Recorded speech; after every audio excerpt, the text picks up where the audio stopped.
ఈ మధ్య కాలంలో నా దగ్గరకు వస్తున్న చాలా మంది క్లయింట్స్ లో చాలా కామన్ గా చూస్తున్న ఒక problem acidity or acid reflex.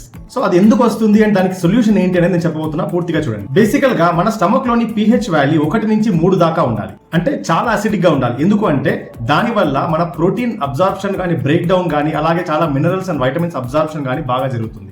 అంతేకాకుండా మనం తినే ఫుడ్ లో నుంచి వచ్చే ఫంగస్, పారాసైట్స్, బ్యాక్టీరియా, పాథోజన్స్ ని కిల్ చేయడానికి అసిడిక్ చాలా హెల్ప్ అవుతుంది. మరి ఈ అసిడిక్ నేచర్ ని డిస్టర్బ్ చేసేది ఏంటి అంటే మన పూర్ ఈటింగ్ హ్యాబిట్స్ అండ్ అలాగే ఏజ్ పెరిగే కొద్దీ అసిడిక్ నేచర్ తగ్గుతుంది. అండ్ అది కాక యాంటాసిడ్స్ ని రెగ్యులర్ గా ప్రతిరోజు వాడడం. ఈ అన్ని కారణాల వల్ల మన యాసిడ్ అనేది వీక్ అయిపోవడం వల్ల, సో మన ఈసోఫాగస్ వాల్వ్ అంటాం ఏదైతే ఇక్కడ ఉంటుందో ఆ వాల్వ్ వీక్ అవ్వడం వల్ల యాసిడ్ రిఫ్లెక్స్ కావచ్చు, హార్ట్ బర్న్ కావచ్చు, ఇలాంటి చాలా సిమ్టమ్స్ కనిపిస్తుంటాయి మనకు.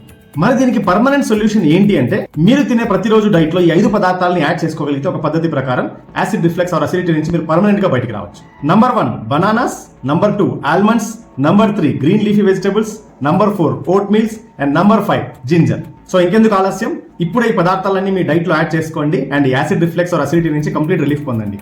మీ ఫ్యామిలీ ఆర్ ఫ్రెండ్ ఎవరైనా ఈ సమస్యతో బాధపడుతుంటే ఈ వీడియోని షేర్ చేయండి, అలాగే లైక్ చేయడం మర్చిపోద్దండి. అండ్ మీకు ఏదైనా కస్టమైజ్ డైట్ ప్లాన్స్ కావాలి అనుకుంటే కనిపిస్తున్న నెంబర్కి DM చేయండి లేదా ఇప్పుడు కామెంట్ చేయండి.